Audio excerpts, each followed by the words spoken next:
Ibu Bapak, Saudara-saudara yang dikasihi oleh Tuhan, kita bertemu kembali di dalam renungan sapaan iman GKJ Margoyudan di hari ini. Sebelum kita menerima firman Tuhan, kita akan mempersiapkan hati kita terlebih dahulu di dalam doa. Mari kita berdoa.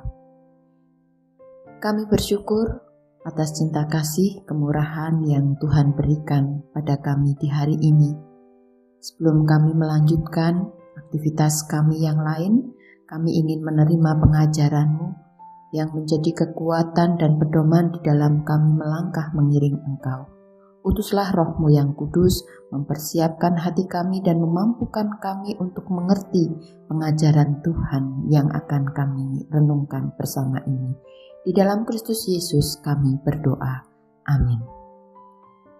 Saudara-saudara yang dikasihi oleh Tuhan, firman Tuhan pada saat ini kita terima dari pengajaran Rasul Petrus, surat 1 Petrus pasal yang ketiga, ayat 13 sampai dengan yang ke-16 yang demikian.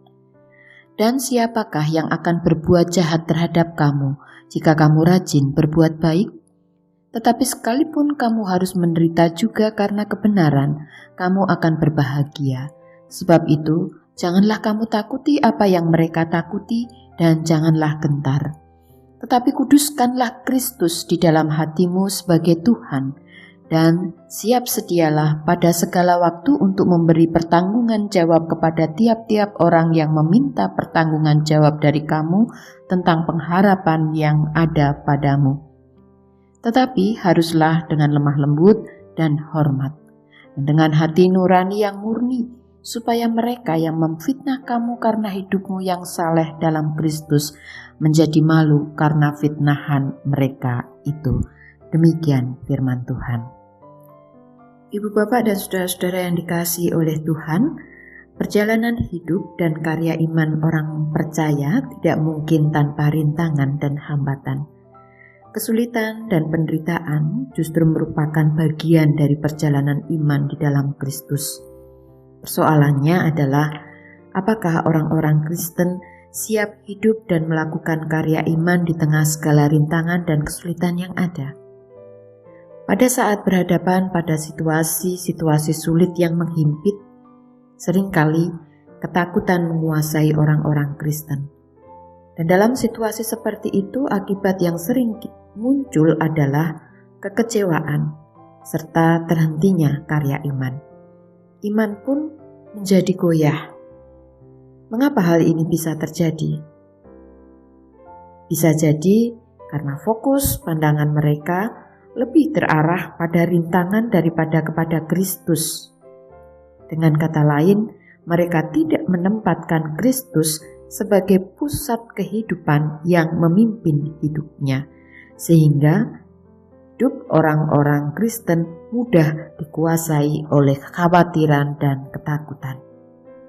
Memang saudara, tidak mudah untuk menjadikan Kristus sebagai pusat kehidupan. Namun, jika kita mengakui Kristus sebagai Tuhan, maka tidak bisa tidak. Kita mesti menjadikan Dia pusat dari hidup kita.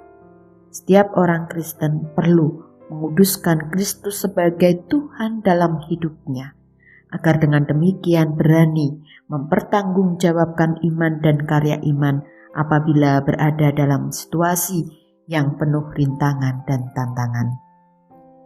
Tuhan Yesus sendiri telah menjanjikan memberikan Roh Kudus, Roh Penolong, yaitu Roh kebenaran yang akan menghibur serta menolong.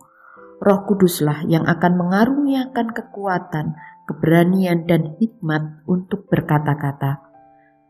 Orang percaya akan mampu menjadi teladan, baik secara lisan melalui pernyataan iman maupun di dalam perbuatan melalui tindakan kasih serta memegang perintah Tuhan.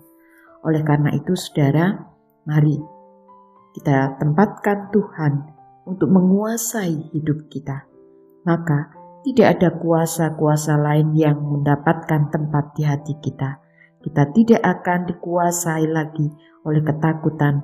Kita tidak dikuasai lagi oleh keraguan-raguan. Oleh sebab itu, tempatkan Kristus untuk menguasai hidup kita. Amin.